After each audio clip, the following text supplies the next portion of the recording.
How's it going, everybody? Welcome to headphone.ph YouTube channel, and today we have the Meze Rai Solo in-ear monitor. Let's go check it out.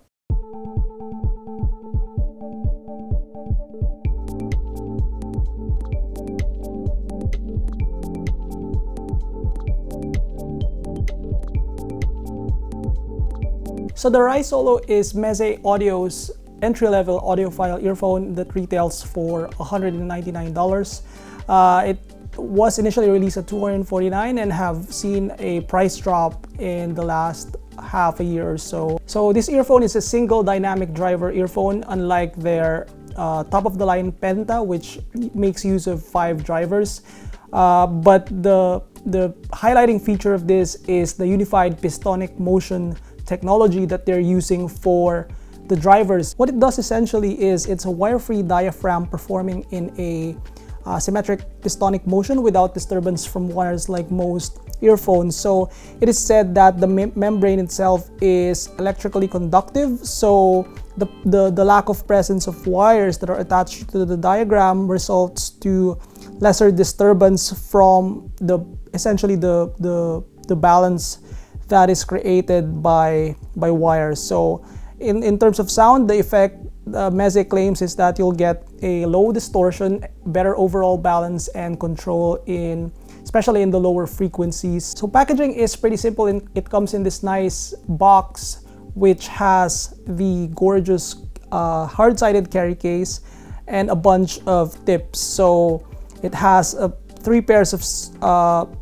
soft silicone ear tips, 3 pairs of double flanged ear tips, and 2 deep insertion double flanged ear tips as well. The cable of the Rai Solo is a standard MMCX connector that has the right amount of thickness but is also not tangly or stiff. So it comes in the white color, which I think matches the housing of the earphone. Aesthetically, the earphone is very good looking in my opinion. So it has this brushed aluminum, it's actually stainless steel housing here that is quite heavy. I actually prefer the color of this to the bluish color of the Rai Penta.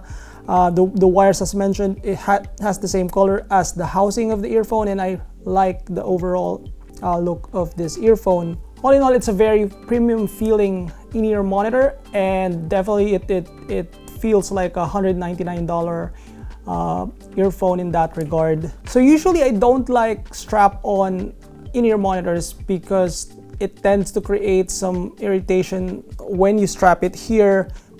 But the Meze Rai is very comfortable in my experience. So the insertion is not the deep insertion that I'm used to, which I'm worried will not produce that type of seal with your ear canal, and also won't provide you that noise isolation. But my experience with this is actually pretty good.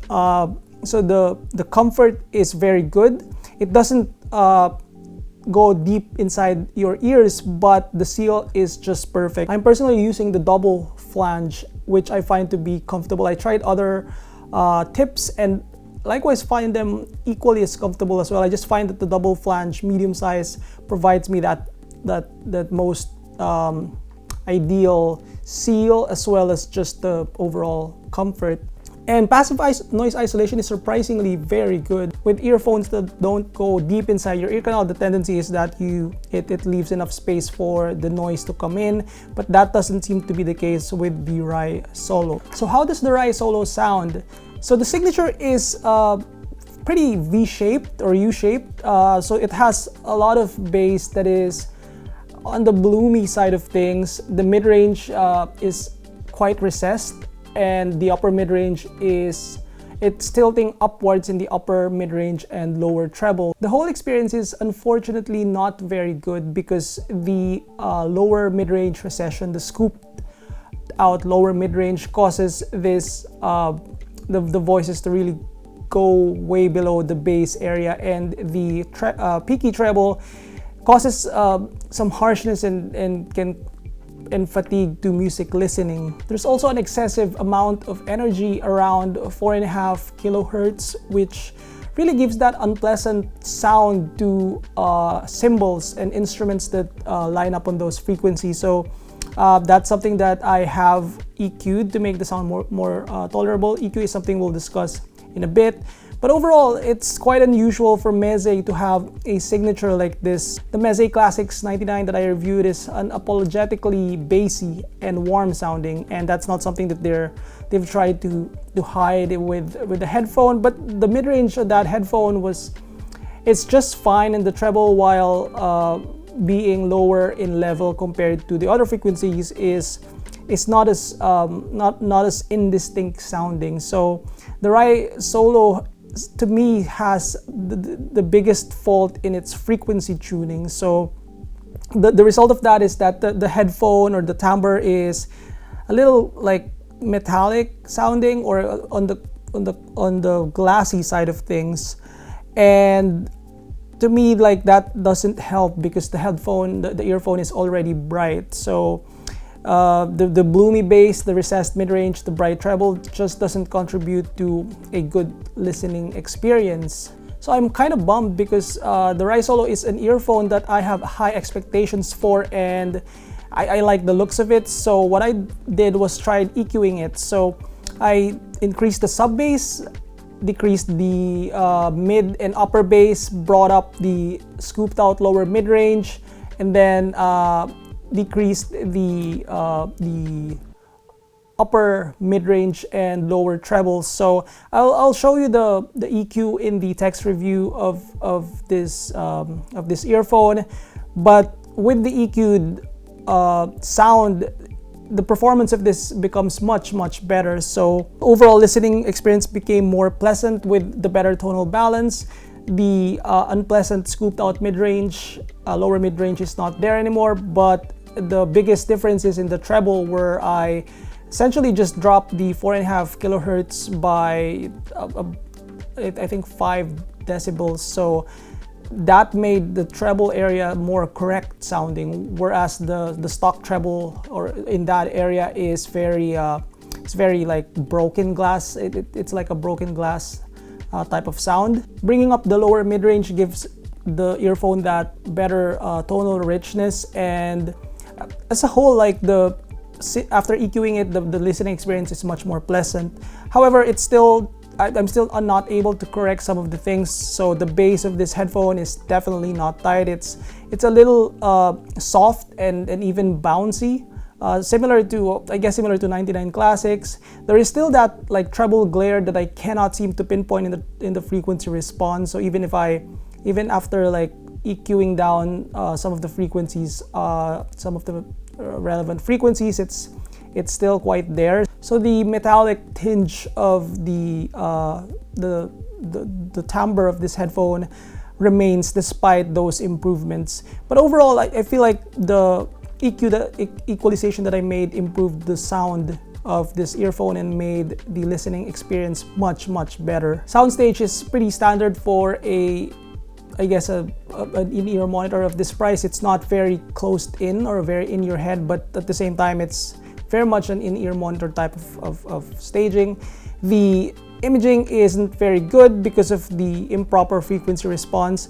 I did find that even after EQing it out, it seems like it's not the fast type of earphone. So I only have the Anymotic Ear 4 SR to compare it to, and the Ear 4 SR destroys this in that regard. The Rai Solo is a very efficient earphone. I plugged this into my THX887, and even though it's very efficient, I did not get any hissing or any like noise from this earphone.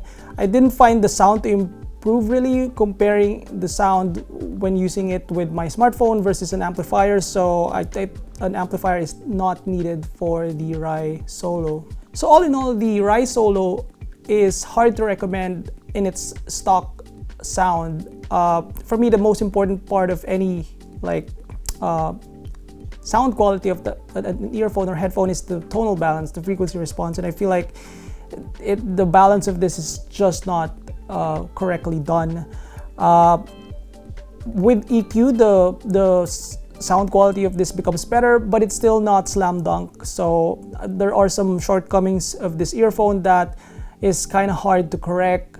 The bloomy bass, the metallic tinge in the treble, and the subpar imaging are the things that you can just correct with equalization. And so for $200, there are just many options out there that are better buy than this earphone. So I've been in the Ademotic train for quite some time, so I would recommend the XR ER4 XR if you like more bass. You may find the ER4 SR that I reviewed to be too light in the bass, especially if the bass is one of your accentuated bass is one of the features you're looking for. But even the lower ER3 line, if they're similar to like how Edemotic did the HF5 back in the day, I think those are going to be better buy than this one for $50 or $70 less. So that's it for the review of the Meze Rai Solo in-ear monitor. What do you think of this earphone? Do you have a different opinion on the sound quality of the Rai Solo? Let me know in the comment section below. Thumbs up the video if you like it, subscribe for more headphone.ph video reviews, and visit headphone.ph for the text version of this review. I'll see you guys next time.